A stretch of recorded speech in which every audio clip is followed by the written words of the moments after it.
Assalamualaikum warahmatullahi wabarakatuh. Kembali lagi bersama kami di Kreator Amatir Komik. Kali ini kita akan kembali membacakan sebuah cerita yang berjudul Tuyul.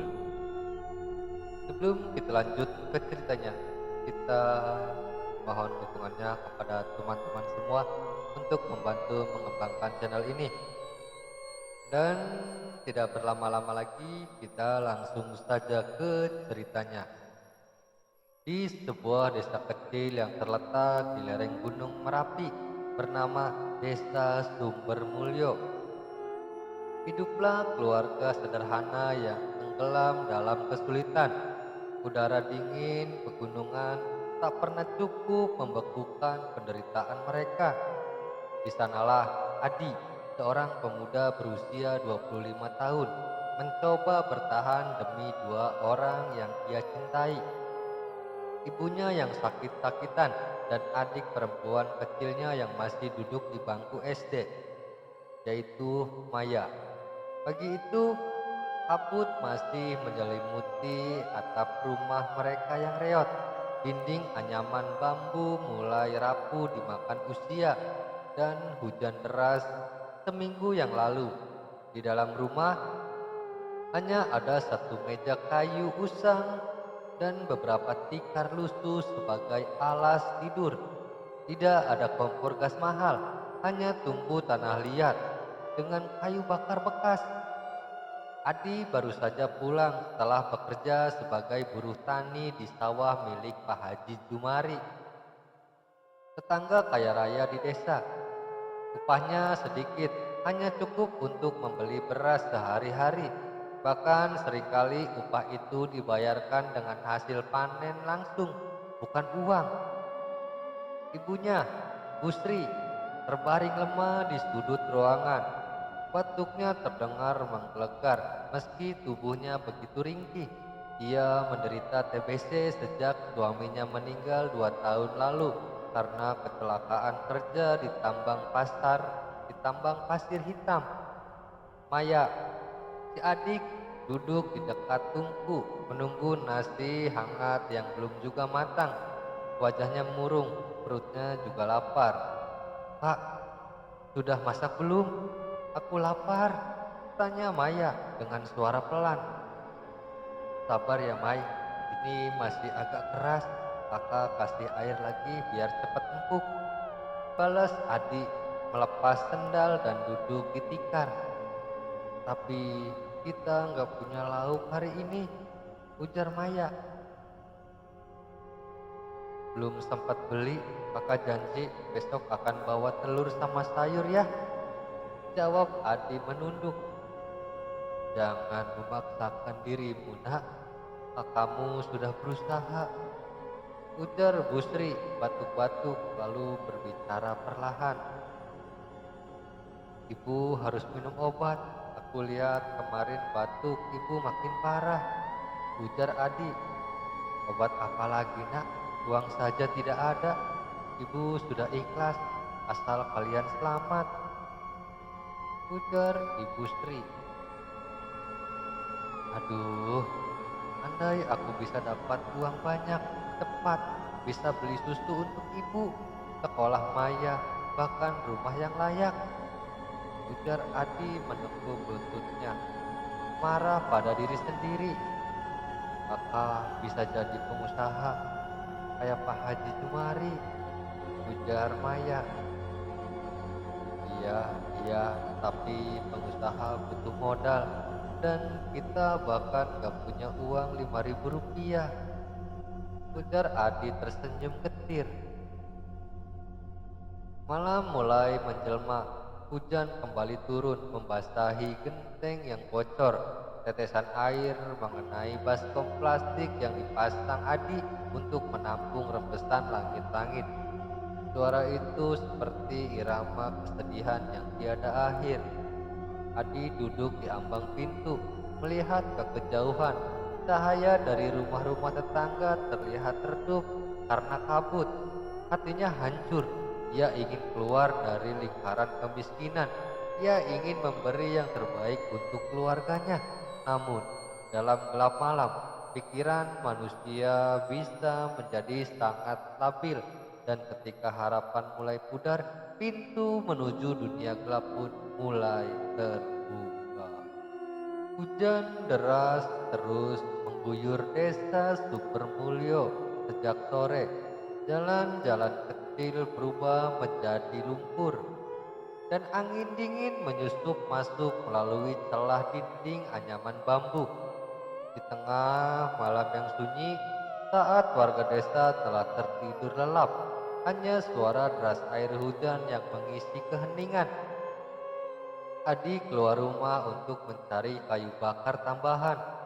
Maya sudah mulai demam karena udara dingin, dan Busri butuh seduhan jahe hangat. Ia membawa senter tua dan mantel plastik, lalu berjalan menyusuri jalan setapak menuju hutan kecil di belakang desa. Namun, ia tidak menyangka bahwa malam itu akan menjadi awal dari perubahan hidupnya secara tragis. Kayu harus cukup untuk besok pagi. Kalau hujan terus begini, susah dapat yang kering. Ujar Adi berbicara pada diri sendiri. Suara langkah kaki terdengar di balik pepohonan. Siapa di sana? Pak Haji? Tanya Adi menghentikan langkah.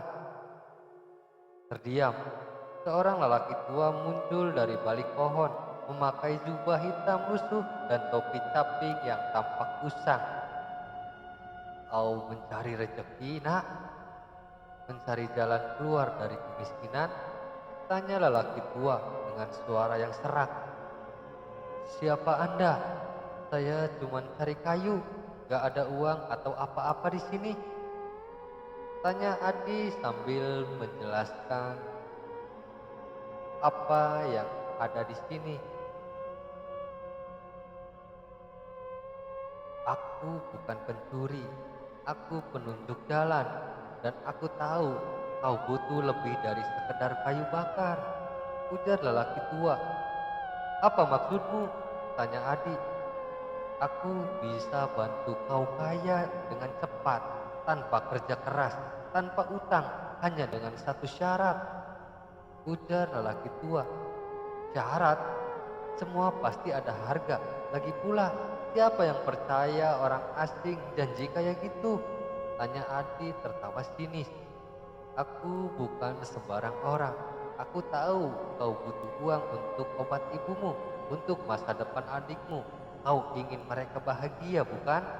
Tanya lelaki tua. Adi terdiam. Lelaki itu benar. Bahkan pikiran gelap itu sempat terlintas dalam benaknya. Kalau saja ada cara instan. Ada makhluk kecil yang bisa bekerja untukmu, cepat, diam-diam, dan tak terlihat. Tapi dia harus dibayar dengan darah dan jiwa yang tulus. Ujar lelaki tua itu. Apa? Apa maksudmu? Pesugihan? Tanya Adi. Ya, pesugihan tuyul. Anak kecil dari dunia lain yang akan mencari uang untukmu setiap hari tanpa henti. Tapi kau harus menjaga hubungan itu sampai akhir. Jelas lelaki tua. Apa saya bisa berhenti nanti kalau sudah cukup? Tanya Adi ragu-ragu. Setelah terikat tidak ada kata cukup. Tapi jika kau mau, kita bisa mulai ritual besok malam di bawah pohon beringin tua. Datang sendiri, bawa pisau kecil dan sesaji. Ujar lelaki tua. Sesaji apa? Tanya Adi. Nasi putih, telur rebus, dan darahmu sendiri. Jawab lelaki tua itu. Adi menelan ludah, hatinya ragu. Tapi harapan yang selama ini mati mulai menyala lagi. Saya pikir dulu. Ujar Adi. Pikirkanlah, tapi ingat, waktu tidak sabar menunggu orang yang miskin. Jelas lelaki tua. Lelaki tua itu menghilang dalam kabut, seolah lenyap ditelan hujan. Adi masih berdiri di tempat. tangan gemetar, hatinya dilanda konflik. Adi pulang dengan pikiran kacau. Di satu sisi, ia sadar bahwa pesugihan adalah hal yang sangat berbahaya. Di sisi lain, ia membayangkan ibunya bisa minum obat dengan layak. Maya bisa sekolah di sekolah bagus, dan mereka bisa tinggal di rumah yang layak. Apakah ia akan menyerah pada godaan tersebut? Atau apakah ia akan menolak dan tetap hidup dalam kemiskinan? Pilihan itu kini ada di tangannya Adi. Malam berikutnya, hujan telah reda. Udara malam terasa dingin dan sunyi.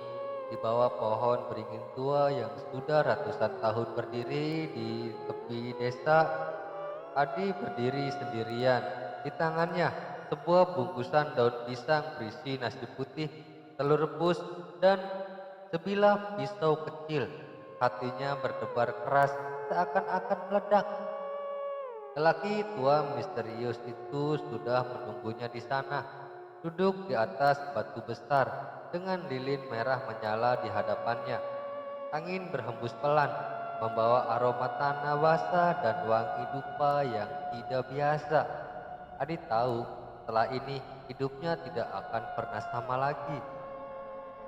Kau datang juga akhirnya, aku senang, ujar lelaki tua. Iya, saya datang, tapi tolong jaga janji Anda. Saya hanya ingin keluarga saya selamat, ujar Adi gugup. Janji tetap janji, tapi kau harus ingat nak, kekayaan itu seperti api, hangat di awal tapi bisa menghanguskan segalanya di akhir. Jelas lelaki tua itu. Apa maksudmu? Tanya Adi. Diam saja, ikuti semua langkahku. Jangan bicara sembarangan. Dunia ini punya telinga, ujar lelaki tua. Lelaki tua itu mulai menata sesaji di tanah. Nasi putih disusun melingkar, telur rebus diletakkan di tengah, dan beberapa bunga kuning diletakkan di sudut.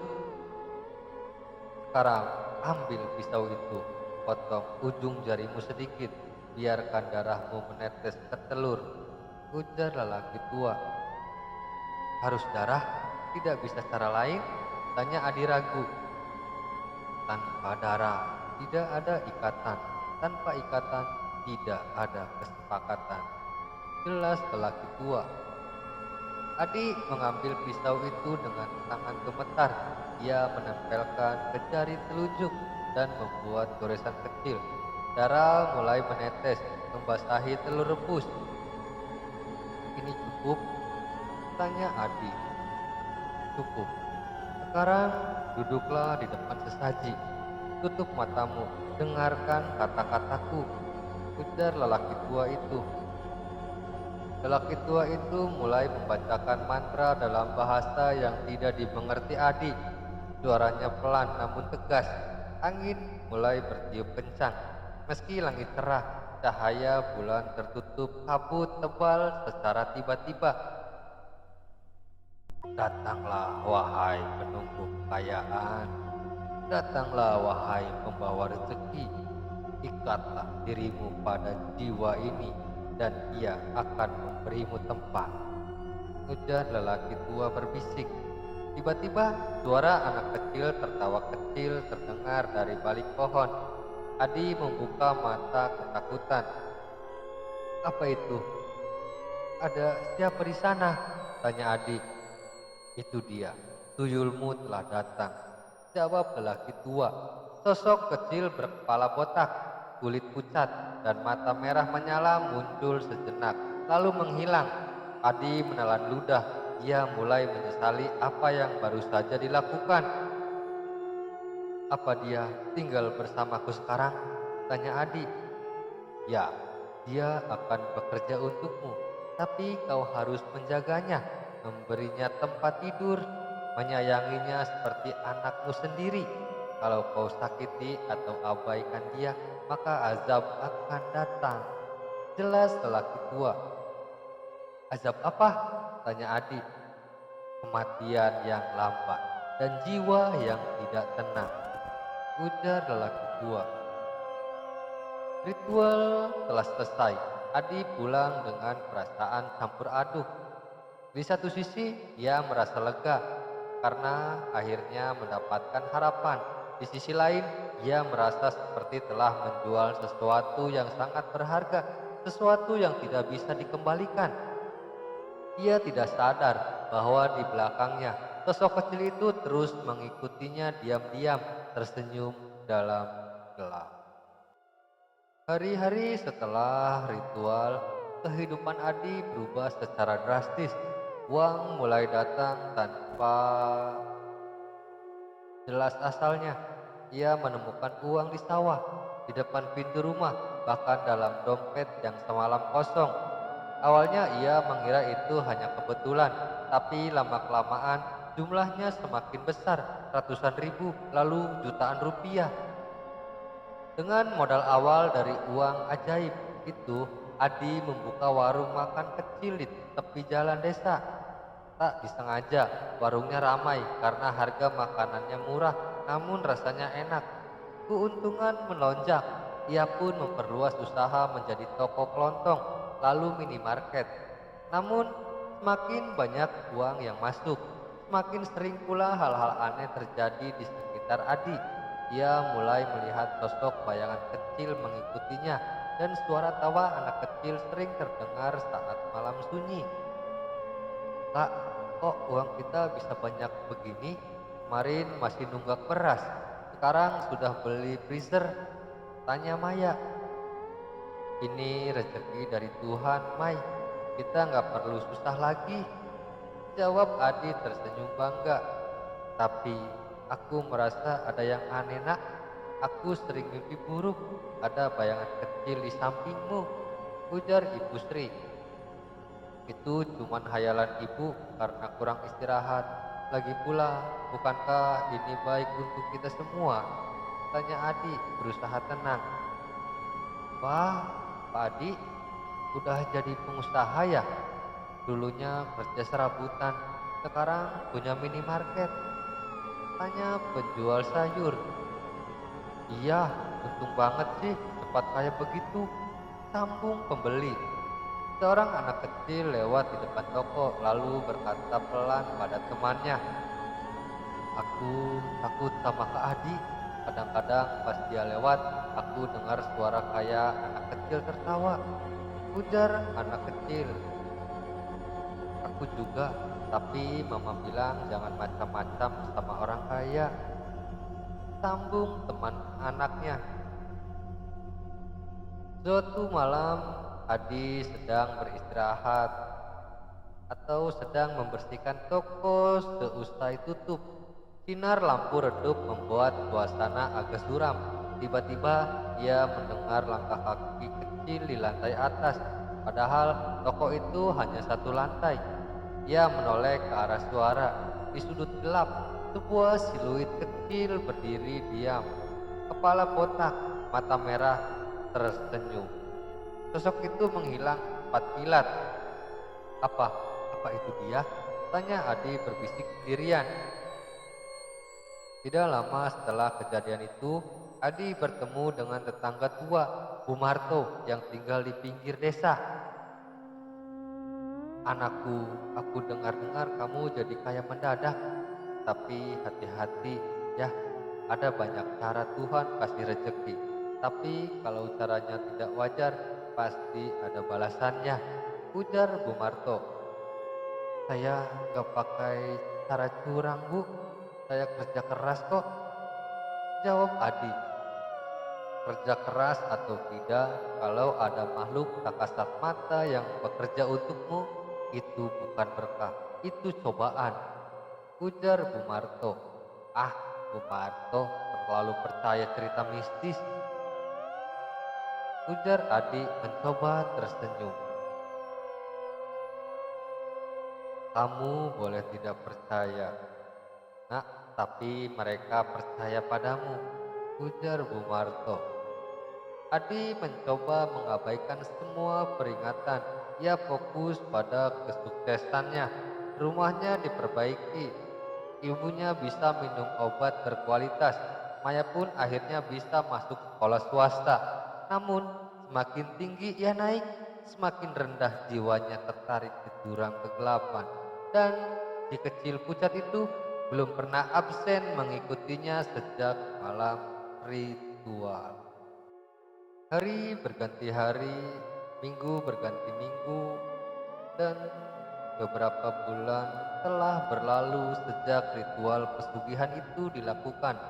Adi kini menjadi salah satu warga desa paling makmur. Ia tinggal di rumah besar dengan pagar besi dan taman luas.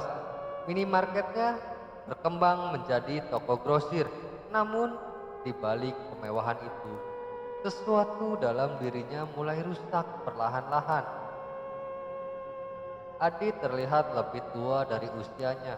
Matanya sayu, kulitnya pucat, dan tangannya kering gemetaran. Ia juga mulai kesulitan untuk tidur karena mimpi buruk yang sama. Bayangan kecil menari-nari di sekelilingnya sambil tertawa keras. Ia mencoba menghibur diri dengan berkata bahwa itu hanya tekanan pekerjaan. Tapi hati kecilnya tahu ini semua belum selesai. Kak, kok muka pucat? Sakit ya? Tanya Maya. Enggak, Mai, cuman kurang tidur aja.